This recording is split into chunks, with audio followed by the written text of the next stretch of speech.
One जय हिंद। तो कैसे हो आप सब? आई होप आप सब बहुत अच्छे होंगे और आपकी एसएससी जीडी की फिजिकल की तैयारी भी यानी रनिंग की तैयारी भी बहुत अच्छी चल रही होंगी। तो मेरे आज के इस नए वीडियो में आपका स्वागत है। तो मैं भी आप ही की तरह की एक एसएससी जीडी की स्टूडेंट हूँ जिसको अपने रिजल्ट का बहुत ही ज़्यादा इंतज़ार है और कट ऑफ को लेकर भी मैं कहीं ना कहीं बहुत ज़्यादा पैनिक होती जा रही हूँ। बट ये इतने वीडियो देख देख के थोड़ा बहुत मुझे ऐसा लग रहा है कि रिज़ल्ट का वेट नहीं करना चाहिए। हमारा रिज़ल्ट जब आने का रहेगा तब तो आ ही जाएगा। हमारा रिज़ल्ट शायद जून के एंडिंग में आ जाए या फिर जुलाई के फर्स्ट वीक में आ जाए, क्योंकि पिछली बार तो हमें जुलाई में ही देखने को मिला था।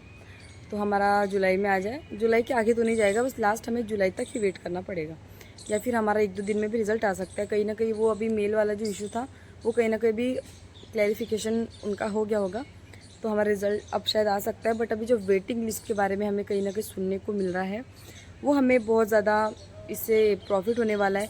जो स्टूडेंट्स पॉइंट से बाहर रह जाते हैं उन्हें भी कहीं ना कहीं इसका फ़ायदा मिलने वाला है।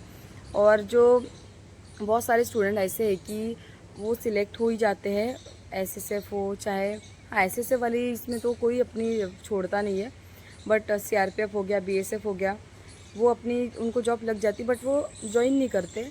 तो कहीं ना कहीं हमारी सीट ऐसी की वैसी रह जाती है। और जो कुछ स्टूडेंट्स जो पॉइंट से बाहर रहे हैं उन्हें भी वो जॉब नहीं मिल पाती। तो कहीं ना कहीं इसका फ़ायदा होने वाला है ऐसे स्टूडेंट का जिनको पॉइंट से उनका सिलेक्शन नहीं हो पाता है, वो बहुत ज़्यादा परेशान हो जाते हैं। हम बाहर हो गए, पॉइंट से बाहर हो गए, फाइनल लिस्ट से बाहर हो गए, तो अब उनको टेंशन लेने की ज़रूरत नहीं है।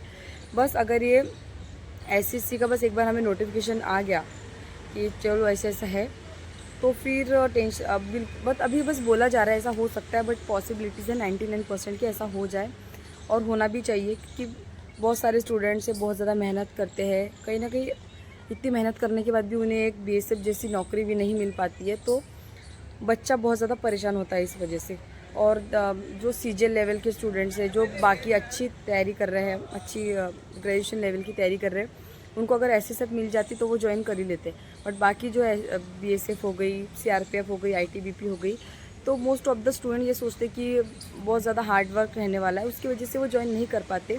और एक और चीज़, वो लोग अलग अलग गवर्नमेंट जॉब की तैयारी करते हैं वो। तो जैसे अगर एग्जाम्पल की बात करूँ, मैंने महाराष्ट्र पुलिस की भी तैयारी कर रही हूँ और एसएससी जीडी की भी तैयारी कर रही हूँ, यानी मैंने दोनों एग्ज़ाम दिए, दोनों में मैं क्वालिफाई हो गई। मैंने क्या सोचा, मैं एसएससी जीडी ज्वाइन नहीं करती हूँ, मैं महाराष्ट्र पुलिस ज्वाइन कर लेती हूँ। तो कहीं ना कहीं मुझे ऐसा लग रहा है ना कि मेरा महाराष्ट्र पुलिस अच्छा रहेगा, और एसएससी जीडी मैं कहाँ पे जाऊँगी, मेरे घर के आसपास तो रहने वाली नहीं जॉब। अगर महाराष्ट्र पुलिस में हो गया तो मैं अपनी स्टेट में मेरा हो जाएगा, तो फिर वो बीएसएफ वाली जो मेरी नौकरी वो तो वहीं की वहीं रह गई। तो उसके बदले कोई दूसरी स्टूडेंट्स का सिलेक्शन हो जाना चाहिए, उसकी वेटिंग लिस्ट जारी होने वाली है। अभी हमारा एसएससी का रिजल्ट आ जाए, देन उसके बाद हमें अपडेट मिलती रहेगी, मैं आपको अपडेट शेयर करती रहूँगी। तो ये एक हमारे लिए बहुत अच्छी खुशखबरी रहने वाली है, काफ़ी ज़्यादा स्टूडेंट का इससे फ़ायदा हो जाएगा। देखो अगर अभी बात करें 50,000 यानी 53,000 हमारी वैकेंसीज़ है, उसमें देख लेना 10,000 तो स्टूडेंट्स ज्वाइन ही नहीं करेंगे, ओनली 43,000 ही स्टूडेंट ज्वाइन करेंगे। 10,000 हमारी ऐसी की ऐसी रहने वाली है, तो उसकी वजह से हमारी वेटिंग लिस्ट आएगी। देन उसके बाद हमारा जिन लोग के पॉइंट से रह गए हैं उनका भी सिलेक्शन हो सकता है। अभी एसएससी का अगर क्राइटेरिया की बात करें तो इसमें लिखा है as per policy of the commission, यानी SSC does not maintain the waiting list reserve list in respect of multi-factor examination conducted by it. However, it has been observed by the Commission that after final results, some vacancies remain unfilled after document verification.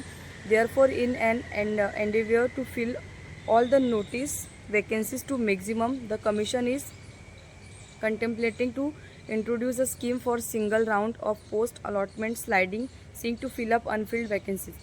यानी कि जो SSC का जो criteria है, उनकी जो policy है, उसमें ये दिया गया है कि जो डॉक्यूमेंट वेरिफिकेशन होता है, देन उसका जो हमारी जो लिस्ट रहती है, फाइनल जो लिस्ट होती है, उस पर कोई भी वेटिंग लिस्ट जारी नहीं होती है। इसमें ये पूरा मेंशन किया हुआ है। इसमें एक ही सिंगल राउंड में पोस्ट अलॉटमेंट की जाती है। तो ऐसा एसएससी की जो पॉलिसी उसमें ऐसा दिया हुआ है। बट इसके बाद ऐसा हो सकता है कि हमें हमारी जो वेटिंग लिस्ट है वो देखने को मिल सकती है, क्योंकि अगर एक बार ये चीज़ सामने आ रही है तो कहीं ना कहीं ये बात रियल है, कोई फेक न्यूज़ नहीं है। इसके पहले भी वैकेंसी बढ़ने का बहुत ज़्यादा चर्चा था कि हाँ वैकेंसी बढ़ेगी, वैकेंसी बढ़ी है। और अगर 2023 की बात करूँ, जब 2023 में हमारा एसएससी जीडी का एग्जामिनेशन हुआ था, उसके बाद भी अमित शाह जी ने मतलब न्यूज़पेपर में आया था कि 1 लाख हमें वैकेंसी देखने को मिलने वाली है। तो 1 लाख तो नहीं मिली थी, बट 46,000 हमारी 2024 में वैकेंसीज आई थी। तो कहीं ना कहीं ये सच बात है कि अगर बात अगर छेड़ी है तो कहीं ना कहीं ये सच होने वाली है। तो जिन लोगों ने अगर सच में दिल से मेहनत की है, जिन लोगों का पेपर अच्छा गया, जिन लोगों के अच्छे खासे नंबर है, उनका भी इस बार सिलेक्शन होना है। क्योंकि हमारा कट ऑफ तो लो ही रहने वाला है। कट ऑफ में तो कोई डाउट ही नहीं है कि हमारा कट ऑफ बहुत हाई जाने वाला है। जब हमारी वैकेंसी अच्छी है, जब हमारा पेपर का लेवल काफ़ी ज़्यादा अच्छा खासा यानी कि टफ पूछा गया है, CGL का लेवल का अगर मैथ्स के क्वेश्चन पूछे जा रहे हैं, ज़्यादा कैलकुलेटिव क्वेश्चन पूछे जा रहे हैं, तो कहीं ना कहीं बच्चा इसमें फंसता है। जो इस बार क्या हुआ था, जो बहुत दिनों से मेहनत कर रहे हैं ना, जैसे उन्होंने 1 साल पूरा SSC GD की तैयारी में दे दिया, उनका ही इस बार सिलेक्शन होने वाला है एंड उनके अच्छे नंबर भी हैं जी। इस बार अगर पेपर की लेवल की बात करें तो काफ़ी कैलकुलेटिव क्वेश्चन हमें पूछे गए थे। 2024 की बात करें तो जिन लोगों ने 2-3 महीने से भी अगर पढ़ाई की ना, उनका भी सिलेक्शन हुआ है, उनके भी बहुत अच्छे नंबर है। मैंने खुद 2-3 महीने पढ़ाई की थी तो मेरे बहुत ज़्यादा अच्छे नंबर थे।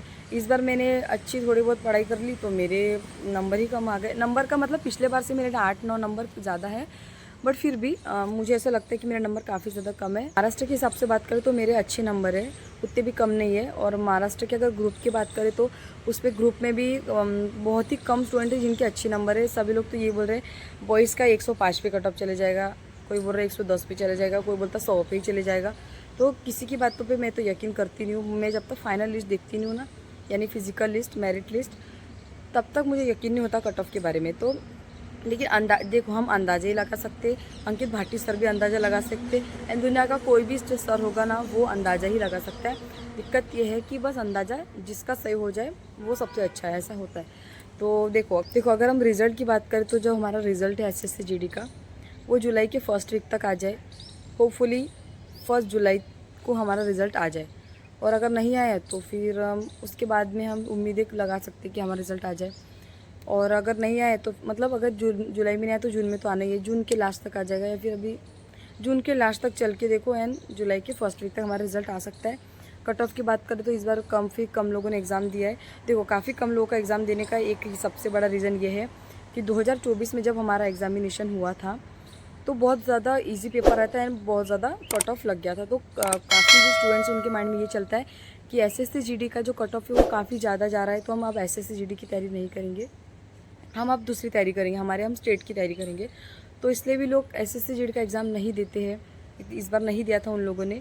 और देखो, अगर 50 लाख में से अगर 25 लाख स्टूडेंट अपेयर्ड हो रहे हैं, यानी कि उनने 25 लाख लोगों ने एग्ज़ाम दिया है, तो ओनली 47% लोगों ने एग्ज़ामिनेशन दिया है।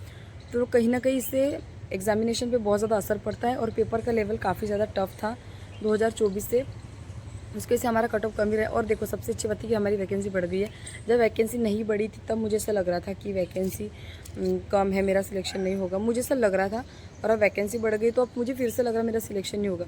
तो जिन लोग के मतलब अच्छे मतलब हाँ, अपने स्टेट के हिसाब से अगर उनके अच्छे नंबर हो तो उनके माइंड में यही चलता है कि देखो, उनके अगर 140 में 40 नंबर भी रहना तो उन्हें ये लगता है कि हमारा सिलेक्शन नहीं हो पाएगा।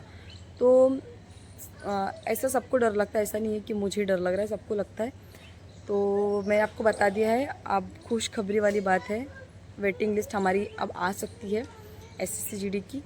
तो अगर आपको मेरा वीडियो पसंद आया होगा तो लाइक शेयर कर देना, कमेंट करके अपना स्टेट, अपने नंबर एंड अपनी कैटेगरी एंड आपका एरिया कौन सा है, जनरल एरिया, फिर नक्सल एरिया, फिर बॉर्डर एरिया, कमेंट करके बता देना। और अगर मेरा वीडियो पसंद आएगा तो मेरे चैनल को सब्सक्राइब कर देना।